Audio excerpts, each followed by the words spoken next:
Eli Manning stays on his feet. It is caught by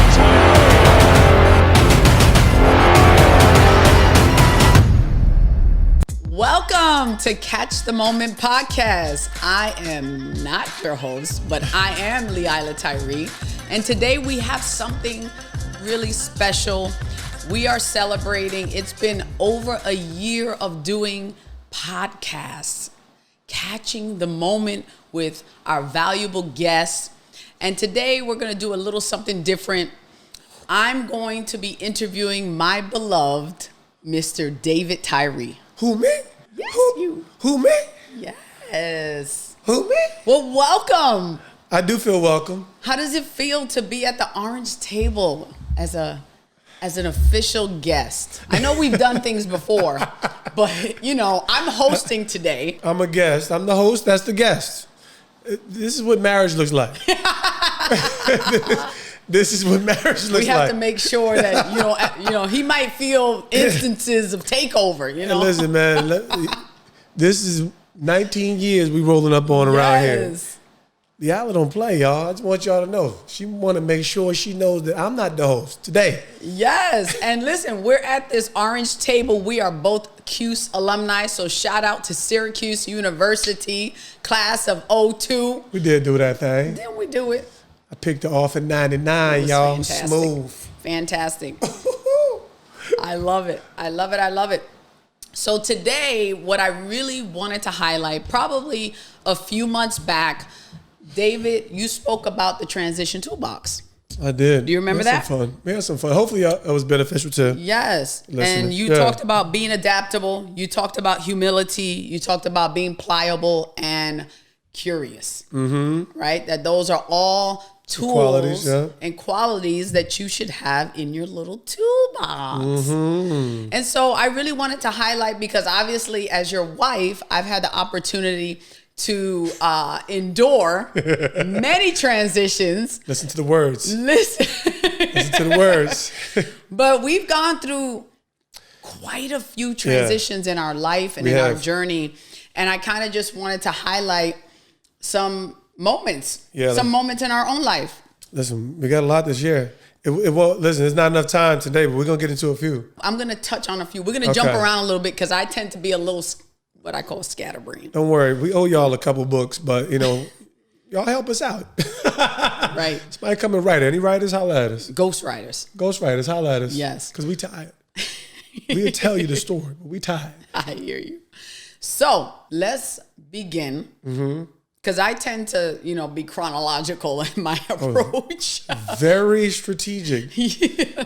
She's a better interviewer, y'all, but this will be good. Okay, but I want to talk about what your transition was like from high school football to college football. That was the most, especially as an athlete, the most difficult transition. Really? Yeah. Why? The intensity of the football experience first. Not knowing what to expect, the caliber of athletes. Excellent. And then the other layer that kind of adds to it, of course, is being away from home for the first time. Mm. So, and you were freedom. Remember, you were used to. Yeah. Still, it's just, I enjoyed it. Don't get me wrong. I know you have fun. It's, everything is, what I say, everything new is difficult, right? So I kind of, people who've been around me, they hear me say that.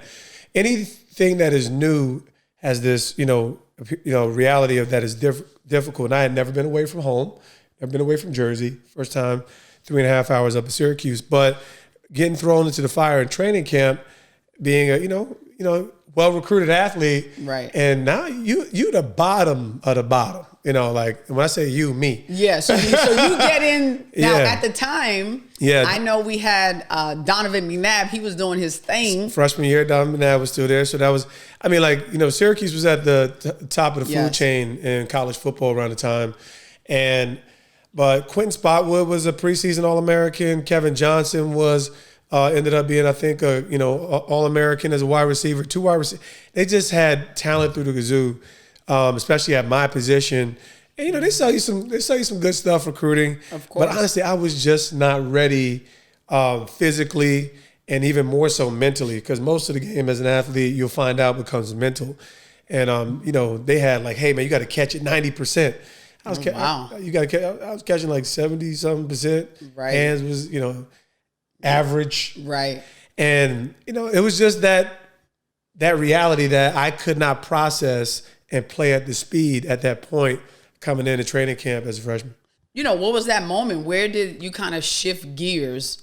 Yeah, well, the first part is when you get redshirted, that's the Yeah, but even when you get redshirted, that seemed like, I get it, you're on the bench for the year, but kind of like, how do you prepare? Like, well, once that final decision, because it's like a final decision, right? Because it's like, you're not playing at all this year. So you go from being this high expectation performer and you're kind of in a dungeon. And you're just on the shelf. You practice and you get no reward. I like that. Right? So you do the work and you get no reward. So you're out, you're in practice. You every single day grinding with the team, but you don't get a chance to play. You sit there and you watch the game. So that feeds at you. That really burns something in you. That's good. So you gotta wait. Yeah, you gotta But you practice. You practice. You don't play. And you do not play. So they reserve a year for your quote unquote development because you are not ready. And sometimes some people might be physical. Most of us is mental or a combination. But short story, the process, it really allows you to be, at some point, you just got to learn how to deal with difficult conclusions, things that are out of your control. Right. And control what you can control. So I got very early practice at that, 18 years old. I would never choose this in my life, but I'm here. What am I going to do? Right. I'm going to train the hardest. Every waking moment that I have, I'm going to pour into improving the experience, and that kind of rolls into your mindset moving forward. So what made it so difficult was the quality of the experience at the high school to the quality of experience at Division 1A football. It was night and day. Gotcha. I mean, it was night and day from athletes. It was night and day from preparation and expectation. And it was like, whoa, head spin. Then you have the student component. And then you have the student component. And this is why I'm kind of like, I guess athletes, there's a lot of different ideas that you can formulate around the student athlete. Yes. But you actually have to be pretty dynamic. I was thinking the same thing. Yeah, it's like every kid goes to college with a goal. And the student athlete, especially the scholarship student athlete, has two responsibilities. He has two full-time responsibilities. And one they're actually paying you for. The other is by virtue of performing well, you get a chance to. So it's almost like the academic side is actually the inferior responsibility, just by virtue of the fact that you're here because you're an athlete. So it's but it's an honor. Like I said, it's an honor. It's a unique opportunity. It was but it was the most difficult transition. Awesome. See, that's something I learned. I didn't even know that. 19 years. That's good. 24. That's really good. That's awesome. So moving forward, now you do your 4 years at Syracuse, and then you, any other major transitions before you get to the NFL? Yes, there is. What was it like becoming a father? Becoming a father? Oh my gosh. I mean, what was the transition like? Meaning okay, from not a father to a father. Be honest, because I'm going to tell y'all the truth. I was there. Yeah, terrifying. It's absolutely terrifying. Now, what was scary? I think there was a space, and this is part of our story. I had an abortion as a teenager, 14 years old, 15 years old, first girlfriend, crazy, irresponsible. And that was a decision, we made that you even regret, even though I didn't even have this conscious toward God, you just have these what ifs, even as a teenager. You get to college, one of my teammates, Quentin Harris, up for a GM role pretty soon here. Whoop, whoop. And he was in college with a daughter. And so when you see him, you have those feelings, but here you are, 21, you're free. You're happy to be free. Your life is your own as a selfish young man.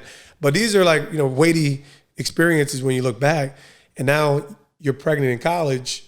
And this is we all got our own, big pimping, spin the cheese, futures. We all, this is going on. It's not, that's what's really happening. It's and all of a sudden your world stops. You deliver this news. And I was not courageous enough, but I wanted to be supportive. It's I think there's two individuals that obviously it affects. I didn't have this strong stance to say, you ain't gonna kill my baby. But I was certainly was going to be supportive, regardless of the decision that you came to. So that's kind of what I remember. Mm-hmm. I knew I wasn't going to shirk it, but I certainly was terrified at whatever was going to come. Now, what about when he came?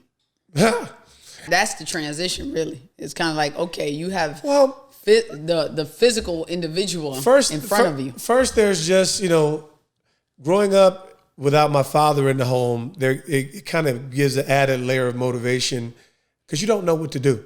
I remember I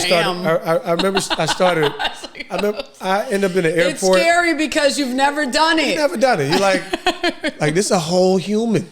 This is a whole human being. This is terrible. I know, when you really think about that. And at the time, I'm a functional alcoholic. I mean, I drink every weekend.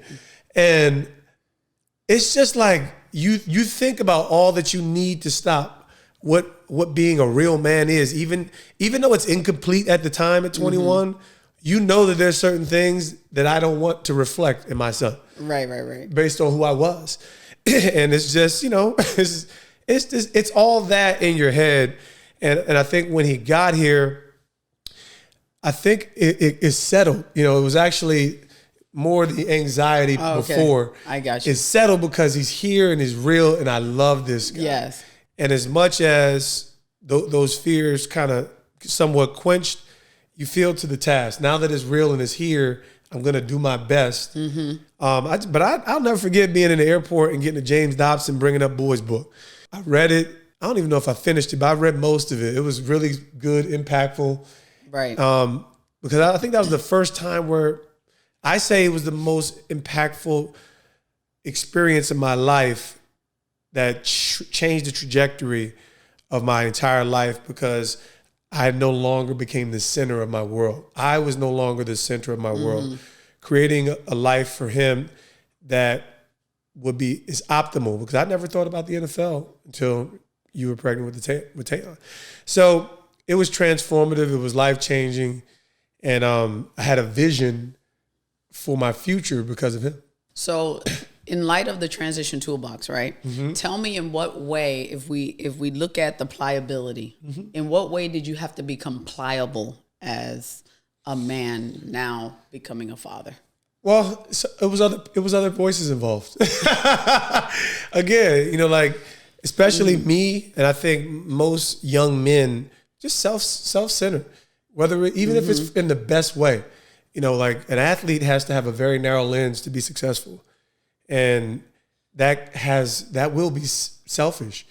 And I think people the relationships have to be supportive and understanding that narrow lens and be supportive of that, to kind of everybody to be okay with it. But it is selfish outside of, an understanding. And I think the pliability came with understanding that I could no longer be that way. I had to consider you. Right. I had to consider this, what was best for him. And that was living arrangements. That was, should we get married? That was, feeding the baby, changing a diaper. Yes. That's probably what pliability looked like, early on, and understanding, okay, I'm going to have to consider you and what you feel. Yeah, others. I think that was the primary way. So I'm going to skip your transition into the league, because you did that. Did that with flying colors. Really? I was a loser off the field, though. I mean, but that's different. That's a different story. No, it's all good. The transition to not being a loser off the field comes later. Yeah. It comes later. Yeah. But I actually want to go to basically when you get the news. I'll never forget. I think we were at what was it, a 99.1 Christian festival. I'll never forget it. Star 99.1. We were with Nelson Diaz and Evelyn Diaz. Really? Or maybe I was. And you call me and you say, I just been let go by the Giants. Mm-hmm. What? First of all, I need you to tell me. One is, were you expecting it? I was definitely prepared for it. I was very much prepared for it. I considered my performance.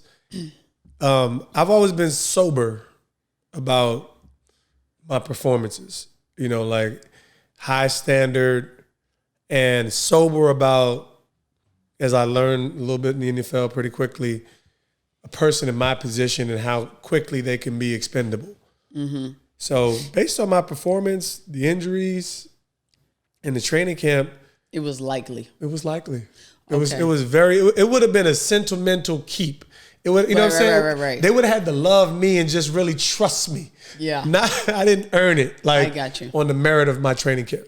I need you to give me the backdrop of where you were, how it happened, what was said, and literally, even though they're going to say it, what did it feel like when they said it? So give me the backdrop first, because I just threw a lot at you. But yeah, I mean, I was definitely home, and I'm pretty sure I was by myself. So you must have been somewhere else. I was at that festival, praising the Lord. And for me, like I said, playbook wasn't at home. At the time we live in Wayne, New Jersey, and it's like, hey man, need you to come in. Who called you? I don't even know. It's probably some random dude who could have been in personnel. I really don't even know. Could have been wide receiver coach Mike Sullivan. Can't even remember. Just knew I got called in and I knew what time it was. So I think from that standpoint, they called you to come to the facility? Yeah, because I was home. Okay. Yeah, I'm at the crib. So I'm like, it's not, you get through practices, coaches do all the evaluations. I've been on the other side. And, it's kind of like you make it through the weekend, you probably good. I didn't make it through the weekend. So, yeah, you got first wave of cuts, and then there's second wave of cuts, right. So second wave of cuts, final roster cuts, I'm done. And, yeah, you kind of like know more or less what time it is. Meet with your wide receiver coach. You're just meeting with you're meeting with the people. Mm-hmm. And I can probably just remember meeting with my wide receiver coach, head coach, and eventually GM. All of them are just, like, mind you, we're a year plus moved from the Super Bowl. And I've been a Giant for 6 years. So it's one of those, this is the last thing we want to have to share with this guy. Right. And but for me, I knew. I was kind of mentally prepared. It very much sucked in my soul, but I also didn't have anything to fret. Like, I guess I had confidence in God that there was going to be more beyond this. I had confidence that I had given my best in relation to what I could control. So I just kind of went there understanding that this was a business transaction. Let me smile. I will say I can remember Jerry Reese, because I was having these soft tissue issues. Mm-hmm. And boy, you're talking about a dumb decision that I made. I think, when you're kind of in an injured position, there could be some compensation for, like, they might cover you on some compensation for a few weeks. So say it took 2 or 3 weeks to cover you. There's like a little settlement. I like turning away the settlement because I was dumb. I didn't understand exactly what it meant. All I wanted to do was move on. And it's kind of one of the lessons that I get a chance to, like, understanding the business, right? Yes. Like, I was never interested in the business of my sport. I just went about my job. Mm-hmm. And there were just certain things that were tied to your experience that you should know, understand, and fully take advantage of, whether it's from your benefits to what you're entitled to as an injured athlete, et cetera, et cetera. I just wanted to move on, get healthy, and get back to work.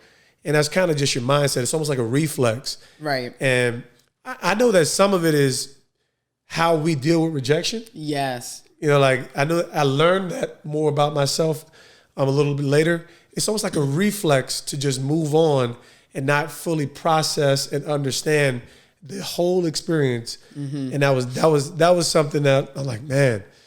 And I had to kind of like really, eventually face it and kind of the emotional pain of that rejection and what that was like.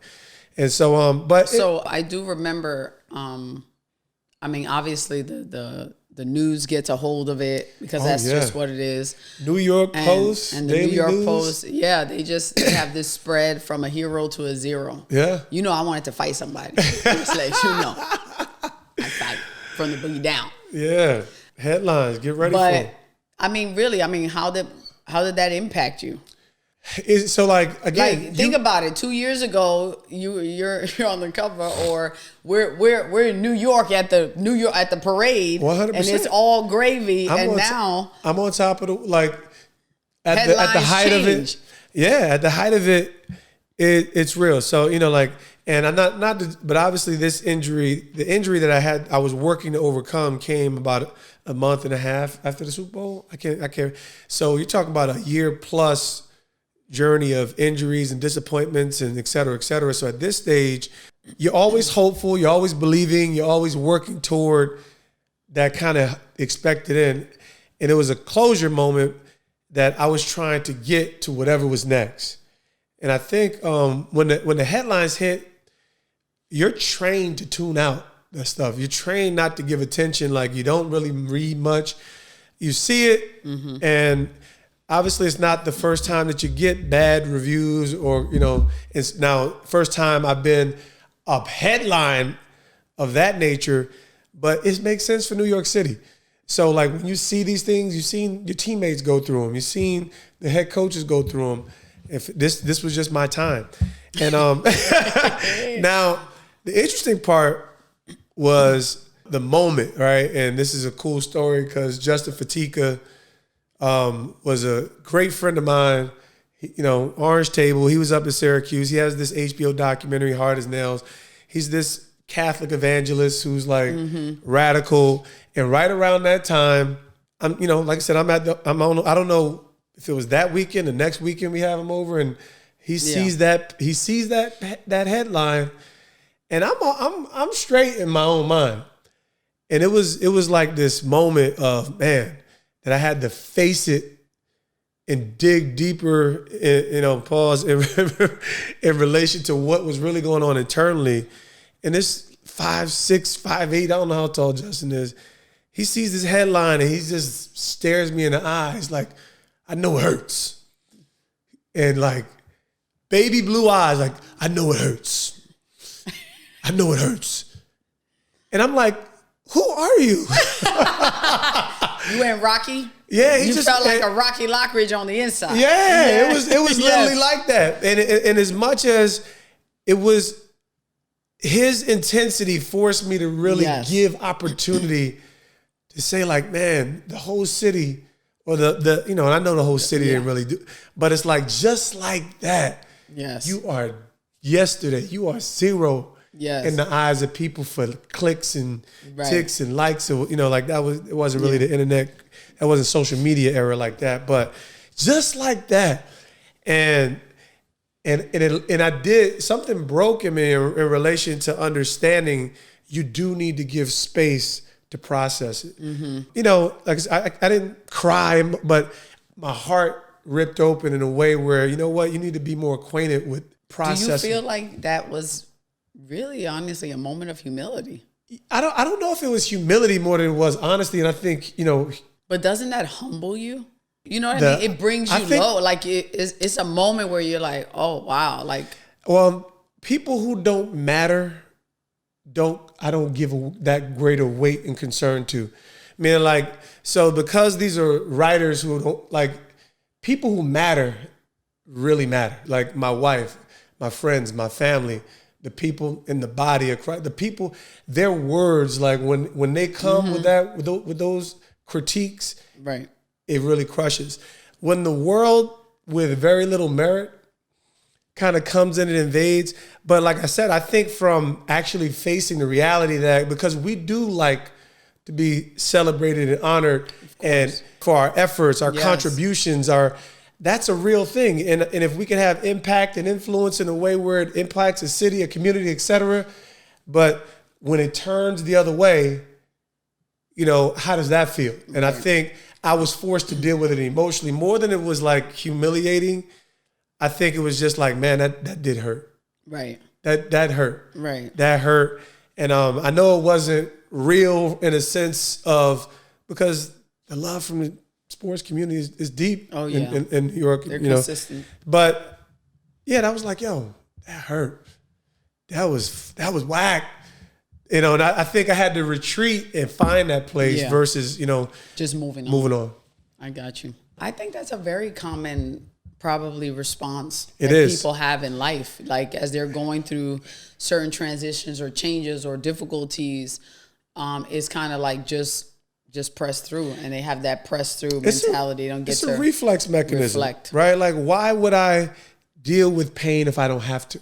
It's kind of like, there's times where, whether it's adrenaline, you don't experience pain. There's times where, you have to move on. That moment was an isolated moment that got me more acquainted with myself emotionally. I just knew it was a kind of like a holy moment. Like I said, righteous brother, and he loved me. And it was the fact that I think what was actually happening, we grow up, his love for me. Mm-hmm. Like, it was his love for me that really forced me to consider what was actually happening. Right. Because it's kind of like the noise. Like that's one of the good parts about being an athlete. You're kind of trained to not give attention to people that don't matter, people outside the locker room. It's a good thing to learn in general. So here it is. You're transitioning out the league, and obviously, I'd like to ask you, what do you think is the single most impactful thing players can prepare for coming out of the National Football League? The identity component is huge. And I think the best part of my transition was I knew who I was. So in relation to what made my transition challenging, it wasn't my identity. I didn't have an identity crisis. I was secure and confident in who I was and what grounded me and what gave me stability. But I do believe that's actually the single most important, because the majority of athletes, their identity is in what they do. Right. Right. And their worth is tied to what they do. And it's not just financial, it's how they feel about themselves. The celebration, the arenas, even the relationships, they're situational, right? The locker room it's a conditional relationship. So we feel like we're rich in relationship when we're actually really not. Right. And I do say that my injury was it ended up being a small blessing in disguise, because being on IR for a year helped me realize I didn't really have any real friends. Right. I wasn't obligated to be at work every single day. And I realized, like, man, I'm out of touch. Who? And, kind of was a little disconnected from my first church. Like, I'm alone. Yeah, I would say too, like when I think about my experience as well, the culture appears transitory. Like, people, when you see them, it's great, it's amazing, but there's really nothing there. Transaction. It's like smoke screens. No. It's like smoke screens, and not that anyone's being intentionally like that. It's just there in that particular way. So I could see how, you could feel like, think about it. You have, like you said, you're going into a locker room, there's guys, there's coaches, right? And then you go into a stadium, there's tons of people, and then you go home and you got tons of family because of what you're doing. And then when that time comes to an end, it's kind of like, oh, okay, well, where's everybody? Yeah.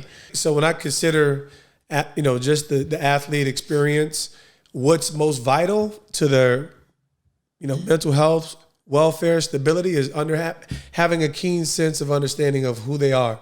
And I think who you are has to start with core places of identity: son, husband, father, things that hold more sacred value and things that you will be throughout the course of your life. Excellent. Versus temporal roles and experiences that are more transitory. Yes. Because those things will change. They're meaningful and necessary, but you can't say that you were born for something that you can't do forever, right? Right. It's like, I think that's my big thing about the athlete experience, is that you can't say I was born to do this, because you can't do it forever. Like you guarantee, you're going to max out at 40 if you're the best ever, right? Tom just, father time and every scientific mechanism for Tom Brady, and he's maxed out at 45, right? So It's that reality. You can't say that you were born. It's not your purpose, because you have to live and move beyond this.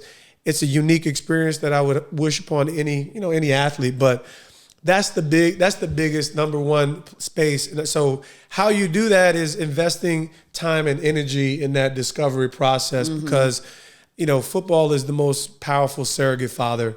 It gives you identity, it gives you provision, and it gives you discipline, right? It gives you these things innately that what a father is really supposed to give a man. And I think that's the beauty and the danger of the sport, because in the game, that's what makes it so unique. Within the game, everything's there. So how important do you think it is to learn another skill? I think it's most vital, right? And I think that's the biggest challenge, especially for the professional athlete. Now, because of the business of college football, it's even more challenging as well. The demands are greater, the resources, you have NIL taking over. So you have to develop other interests early.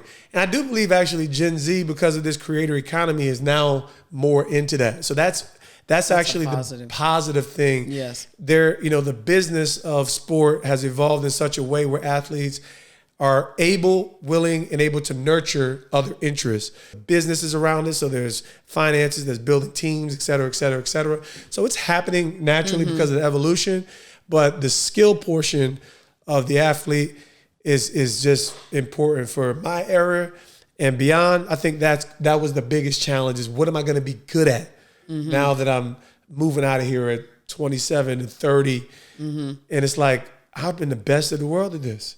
And that's usually the most challenge, that outside of the identity, that's probably the next hurdle to cross. Right. So in light of identity not being an issue for you, what was? That was the biggest issue for me. What am I going to be the best at? What are you going to be the best at? And, I didn't develop another skill that I was secure in. And I was always been a natural communicator, very good with people. I had innate leadership skills and values, but leadership is very bland. So if you can't create that and package that properly, I still struggle with that. I'm like, I'm the bomb. Hey, listen, why y'all not hiring me? I'm the bomb. I will 10x your company just because I'm great. Right? So there's times where I still struggle because I have a dynamic influence, impact, dynamic story, ways to impact people. Yes. Right? But if you can't package that and communicate that properly, you don't know how to turn that into a product or a service. And that was my challenge. So it was just like, well, let's figure it out. Right. And that's what made it a little bit of a bumpy road. And the help. And I think everyone needs help. You need guidance. You need, the world likes to call them, you need mentors. You need people to show you how to get good at something. Excellent. And I think that's really where the true value lies. And athletes, people want to help them. And I think our biggest challenge, especially previously, was we were guarded. We didn't trust people. There were too many stories about athletes being taken advantage of. Right. So we didn't have enough, and especially within the African American, community, we didn't have enough successful people within our own trust circle to serve us.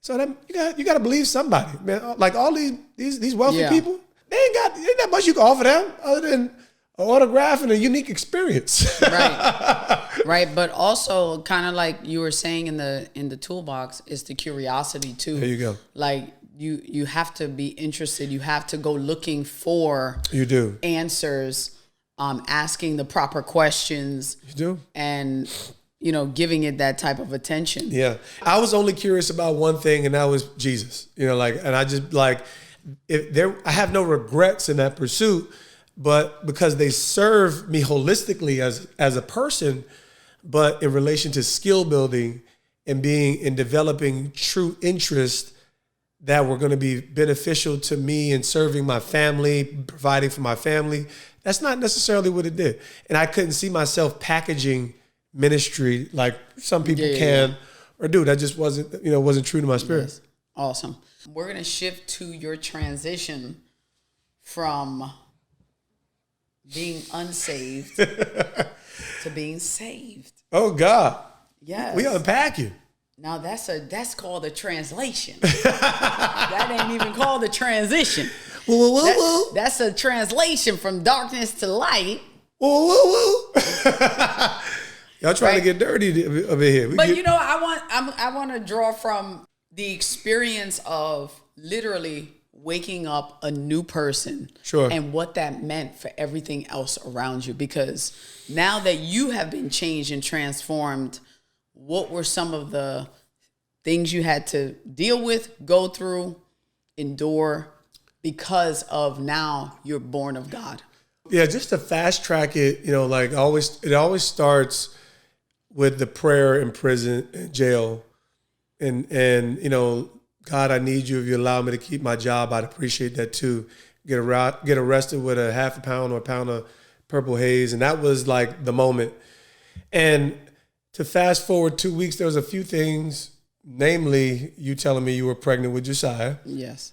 That was like not the news we're looking for right now, but correct. And then fast track, and it was like a little bit of a domino effect that kind of led me into being invited to church, and literally in that breaking moment, in kind of toward the back of the church, I'm crying, just knowing I need a Savior, right? And so after 20 minutes of weeping, I confess, Christ, I never drink again, I never smoke again, I'm completely new. So in understanding your question now, I was amazed that I could be free from guilt, free from shame, free from the bondage. I would have been a slave. I started drinking at 14 years old, consistently, 15, 16, weekend social, college binge drinker, drank every weekend in college. And I drank to get drunk. Blackout. Yes, I'm a witness. I'm a witness to the darkness and the light. So like when I say like, it's like, this is my free time. This is me. This is what I do. And that was tied to my, to the fabric. And this is what I do. Smoked every day my rookie year because now I had money. So like to be free from those bondages, I was enamored. I was like, yo, y'all bugging. Why didn't y'all tell me about Jesus? Mm-hmm. And it was a living reality for me. And I was going to be pursuing this. And it was like this spiritual high. You were on fire. I was on fire. I was blazing. I was blazing, purified. you was burning me up. I was telling everybody about Jesus with no understanding about Jesus. Like literally, okay? I shared the gospel all the wrong ways with pure passion, yes, okay? It was great. I told all the hoes that listen, man, you don't need me, you need Jesus. That's your problem. Your problem is you think you need a man, but you really need Jesus. I can't. They were looking at you like, and even the nice ladies that I was fornicating with, like, listen, you need Jesus. I'm not your answer. But ultimately, everything was new. Everything was new. Everything was new. And I literally was just in the state of zeal, pursuit. I wanted to be at the church every single day. Mm-hmm. I just wanted, and I was just ascending. Right. The next half, because my first month of being a Christian was a war zone. Yes. But we're not going to talk about that. Okay, thank you. Okay, we're not going to talk about that. Thank you, let's not. That's for another episode. That's for another grab a copy of More Than Just a Catch. It's out there. Right? But there's so many transitions that we kind of endure in life. And then last but not least, what was the transition of going from being a boyfriend to a husband?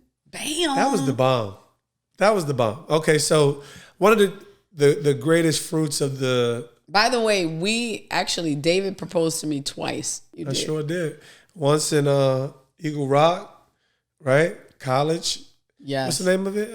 High Lawn Pavilion. Big shout. We haven't been back since. Anyway, go ahead. Listen, I had like $105 in cash. Funny, you know what? I have this image, by the way. I have this image of right before we left the house. Your mother giving you the cash. Yes. Listen, broke as a joke. But she's like, you're going to take it to the High Lawn. My mom. Yes. Miss you, Mom. I love you. I miss you. You're going to take it to the High Lawn Pavilion. Okay. You guys are going to have a wonderful evening. It's going to be tasteful. You guys are doing great. Yeah. My mom had this, made for radio voice. Literally. She really did.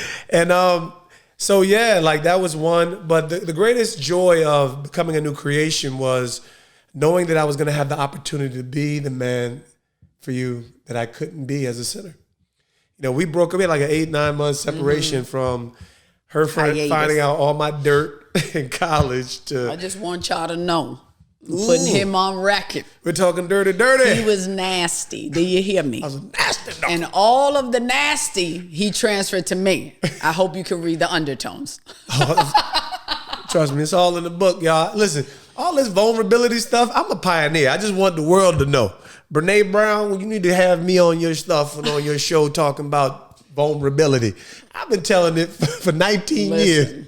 Go tell it on the mountain. No, but really it felt so good to know that I could be the man that I wanted to be. I just couldn't be it. Like even in our little crazy breakup phase, it was just like, I never enjoyed hurting people. Like I was a nasty dirt dog, but I never enjoyed hurting people. So I was like, listen, the only reason why we weren't back together sooner, because I was like, listen, I just can't guarantee that I will not be a nasty dirt dog. And I hated the period of being separate from my son. So now I could be the husband. I was confident that through Christ, I could be the husband. I could be the father that God had called me to be, and ultimately to nurture your heart and bring wholeness to just a healthy life moving forward. So that the one revelation that was true was I was going to marry this fine, beautiful woman. That's so funny. Now, though, what was it like now? Now you being a husband, now you're responsible to another person in a different way than a child. It was easy. I had love. The problem is we were already shacking. I was already making pork chops, arroz con pollo. She was born that for was this. The problem. So we had already given it a trial run. She was born for this. I chose well. Leilah was born to be a wife. She was born to be an excellent mother. She is just a dynamic, get everything done. Her nickname is Can't Stop, Won't Stop. Stop. I told you I'm putting that down. Oh, yeah. Okay. Well, it's well. You got to just wash it. It needs to be washed. Yeah. Okay. It's washed. She Can't Stop, Won't Stop. It had to be washed because she was trying to kill herself. So... And, that is funny. But, honestly, I had love in my heart. I just I was born of God. He was born of God, loves much. So I had love. I didn't know how to do everything, but I did have the virtue of the Holy Spirit, a willing and teachable heart. Yes. That was guiding me in the process. And I just, I testify open and often to just the grace that God would give me in those early years to just do what was necessary. It was, living before God, it was easy because Jesus was a reality. He was near. But the transition, I still had a court case to go through. I had to pay. I remember, these be the funny things. I had to, I think I remember calling Dwight Freeney because I needed to pay. I got arrested with a couple other people. I needed to get one of them a lawyer. It was like other things that we still had to walk through, having the confidence that God would deliver. Had just enough money to get a down payment on the house. We still had to walk through life, but having the confidence that, that God was with us, that he would bring us to the other side. And the assurance of faith that, Jesus being our Lord, that he would secure us and bring us to stability. But I was full of love, full of hope, full of faith. Excellent. Well, we want to thank you for being here, for tuning in. Hey. The truth is we are right now in the middle of a transition. Yes, we are. We are. We have been through plenty more transitions, but we are literally in the middle of a transition, and it's exciting. It is. It is. Somewhere deep down, there is some excitement attached to this particular transition. We call this the basement season. Yeah. The basement season. But it's going to be good because it always turns out well. It does. It always turns out well. So I want to thank you for tuning in. Remember, we're going through that journey. We're going through the process and even a few pain points. But it's getting us to that next moment. I love it. You the host. I love you. You the host. I don't want no smoke. I love you. Keep going. He's a transition king, guys. He's a transition king. If you want him to speak at your company, at your school, at your camp, at whatever it is, he can help you. on the man. No, it's not. Appreciate y'all.